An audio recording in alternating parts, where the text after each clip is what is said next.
Joining us right now is Mayor Eric Adams. Talk more about this. Mayor Adams, thanks so much for being with us this afternoon. Thank you. I'm happy to be here. It's unfortunate that we're having a conversation like this. Well, you know, New York is a safe haven state, and that's what we want to talk with you about. How is a city prepared at this point to handle any influx of women possibly coming here to seek abortion services?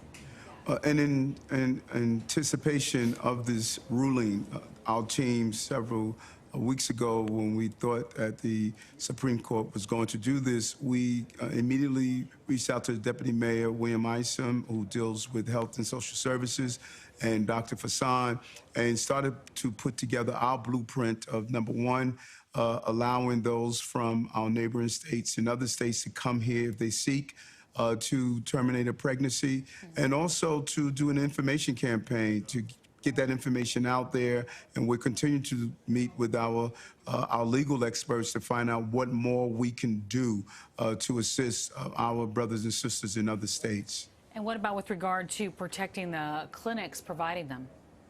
This morning, the police commissioner communicated with me, and she also sent over a photo of what appeared to have been a suspicious device. It was not, but she's clearly in tune with making sure that we do special assignments, patrol at certain locations. We're going to convene a meeting with many of the professionals that are running these healthcare facilities so that we can update them on how to properly report something that's suspicious so we can protect those who are seeking their services. I want to ask you about another big ruling from the Supreme Court. We talked a lot about it yesterday. Yesterday you were saying, as we learned that the Supreme Court is striking down New York City's New York's concealed carry law, you said that New York City cannot become the Wild West, I believe is almost a quote from you, or paraphrasing at least.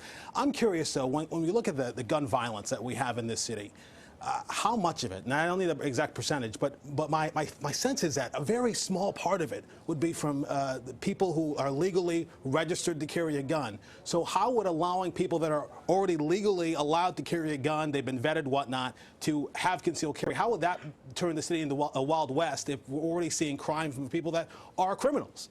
And that is a great question, and let's be clear, 2 days in a row, the Supreme Court made decisions that are going to impact health and public safety, 2 days in a row. And think about the question that you just asked. What we do know based on law enforcement practices, we know that those who carry guns, legally or illegally, after a dispute, that law-abiding citizen would have bad days from time to time. That same citizen, a simple dispute, a traffic accident on our crowded subway system when millions of riders use, gets into an argument, that law-abiding citizen now has a weapon on his side. If you look at Times Square, where over 350,000 people were last Monday, one person pulls out a gun to shoot. Now everyone else that's carrying a gun is also going to think about shooting as well. So we're aggravating the illegal carriers of guns. Now you're going to have a large number of New Yorkers who are legally able to carry, not properly trained. Bullets don't discriminate. When it leaves the barrel of a gun, it can kill innocent people. That it often happens when this takes place. And don't forget this also, 1/3 of the people who die from guns commit suicides.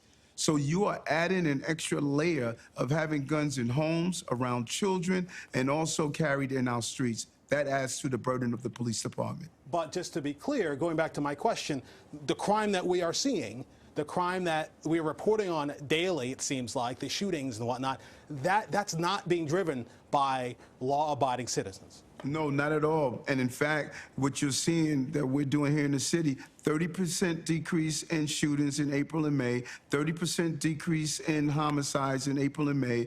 The last 10 weeks, we've witnessed a decrease in shootings in this city. So all the work we're doing to dam the river of gun violence, the Supreme Court just created another river that would feed that sea of violence. We don't need people carrying guns in our city, particularly a city like New York with 8.8 million people.